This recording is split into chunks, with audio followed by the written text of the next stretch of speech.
जय श्री राम, हर हर महादेव, जय मां विंध्यवासिनी। अब मैं आपको एक छोटा सा और एग्जाम्पल देता हूँ, आपके हस्तरेखा से मैं देता हूँ।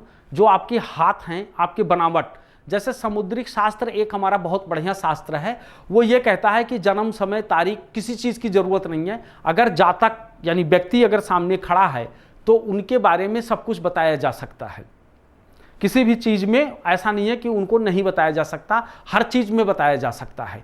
इसी तरीके से जो ये आपकी उंगली है, मतलब ये जो हाथ है, हाथ का जो उल्टा साइड जिसको हम ये कहते हैं, जिनको हम जोड़ भी कहते हैं, अगर यहाँ पर किसी के ब्लैक स्पॉट हों यानी ब्लैक पड़ा हो, तो हमारा शास्त्र ये कहता है कि ऐसा व्यक्ति जो होता है या ऐसा स्त्री जो होती हैं वो बहुत समझदार होती हैं, जीनियस होती हैं, बहुत बुद्धिमान होती हैं।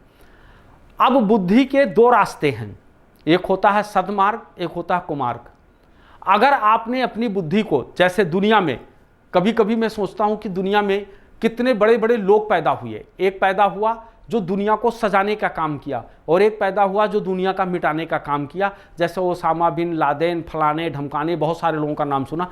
कितनी बड़े बुद्धिमान थे, लेकिन उन्होंने अपने बुद्धि का गलत दुरुपयोग किया। इसलिए इस जगह विस्फोट होना, इसका मतलब जो होता है आदमी जीनियस बुद्धि वाला व्यक्ति है, परंतु वो बुद्धि का प्रयोग कहाँ कर रहा है। अगर औरत के हाथ में यहाँ पर काला स्पॉट है तो अपनी जिंदगी को बिना सोचे समझे अगर कदम उठाएंगी तो बर्बाद कर देंगी, क्योंकि ऐसे में क्या होता है कि उनका वैवाहिक जीवन नष्ट हो जाता है। वो अपने आप को बहुत बड़ा विद्वान समझने लग जाती हैं और ऐसे लोगों की अपने सामने वाले यानी अपने पति की इज्जत नहीं करती, और ना करने के बाद में आगे चल करके झगड़ा, लड़ाई, तलाक होना और रिश्ते खत्म हो जाना, ऐसी स्थितियां पैदा हो जाती हैं। ऐसे में उनका जीवन तबाह हो जाता है और बाद में वो बहुत सोचती हैं, बहुत रोती हैं, बहुत गाती हैं, लेकिन उससे कोई फायदा नहीं होता है।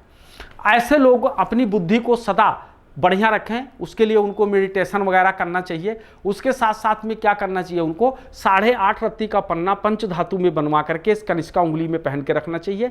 और उसके साथ साथ में जो है हमेशा अपनी बुद्धि का प्रयोग घर के बाहर करना चाहिए, घर के अंदर नहीं। ऐसे में बहुत ढेर सारी जानकारी आप लोगों को दूंगा। बस इतना ही। जय श्री राम, हर हर महादेव, जय मां विंध्यवासिनी।